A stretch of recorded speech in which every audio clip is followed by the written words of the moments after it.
Hey everyone, it's Brittany here with our newest episode of Stories of the Bible. The last time we were together, we talked about Genesis chapters 22 and 23, the sacrifice of Isaac and the death of Sarah, and Abraham purchasing that piece of land. Today we are going to be digging into chapter 24. So, Sarah has just died. If we remember, Abraham is 10 years older than Sarah. So at the time of Sarah's death, Abraham was 137 years old.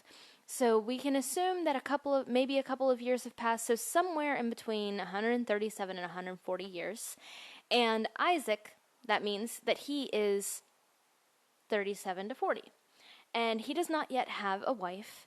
And Abraham comes to one of his servants and says, I need you to go back to the land of my father and find a wife for Isaac. And the servant says, but what if I can't get anyone to come back with me? Should I then take Isaac to your father's land and find a wife? And Abraham tells him, no, absolutely not. God is going to send an angel before you to help you find the woman that he has planned for Isaac. But under no circumstances are you to take Isaac back to my people. And so with that in mind, if she's unwilling to come, then you are free of this oath to me. You don't need to worry about it any further. But again, do not send my son back to that land. And so the servant makes that oath with Abraham, and he takes 10 of Abraham's camels. I'm sure they were loaded up with gifts and many other things for the bride's family. And they make the journey to Abraham's forefathers. And this is the part where I'm going to read it aloud, because I think it really is powerful here. So we're going to start at verse 11. There the servant made the camels kneel down beside a well just outside the village.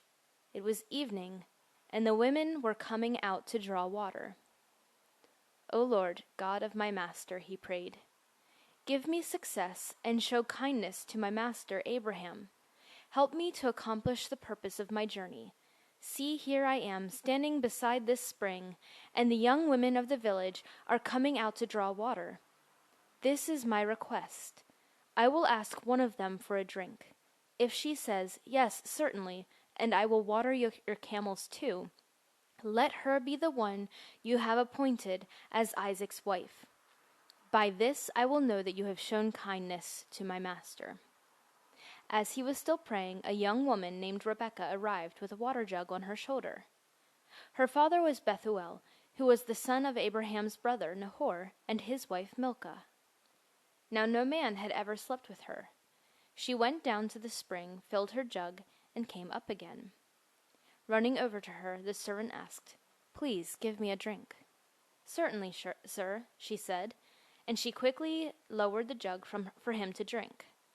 When he had finished, she said, I'll draw water for your camels, too, until they have had enough.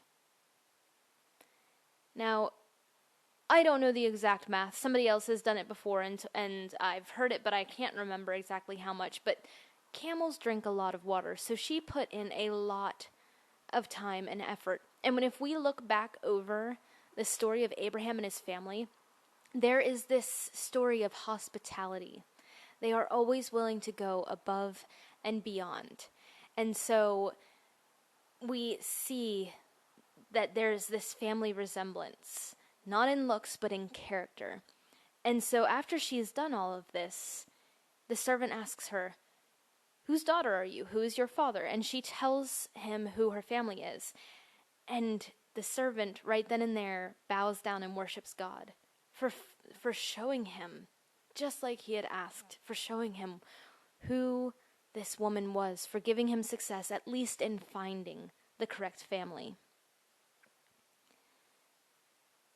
So Rebekah runs home and tells her family all about what happened. And she had a brother named Laban. Now this comes in really important later on.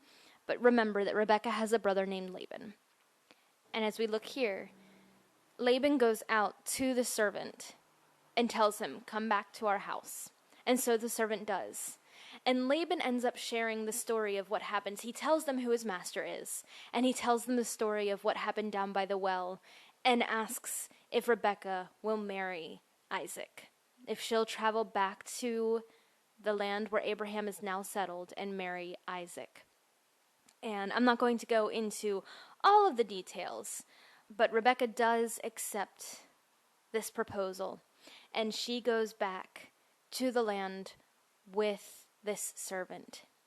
So as they're traveling back, they get to the land where Abraham and Isaac have called their own, and she looks out into the field, and she turns to the servant and asks, "Who is that man there in the field?" And the servant tells her that it is Isaac, and so she covers her face with a veil, and they ride in, and the servant tells Isaac the story of what happened, and Isaac takes Rebekah as his wife. And that is where the story of Isaac's marriage ends.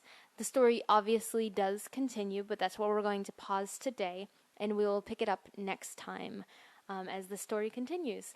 So if you remember nothing else, remember that Rebekah has a brother named Laban. That comes important to the story later. And also that Abraham was insistent that Isaac not return to the land of Abraham's father. That also becomes important to the story later. The two are kind of interconnected. So that is it for today's story. We'll continue next time with chapter 25. Please, again, feel free to leave your comments. Let me know what you got from the text. I didn't read everything word for word. I skipped over sections. But let me know what you get from it. Let me know how God is talking to you through his text today. Thank you guys, and I will see you next time for another Stories of the Bible. Hey everyone, it is Brittany here, and I just wanted to say make sure you subscribe here on YouTube so you can see all of my new videos and watch all the old ones. I hope that these stories are helping you learn, and I hope you have a great day. Thanks!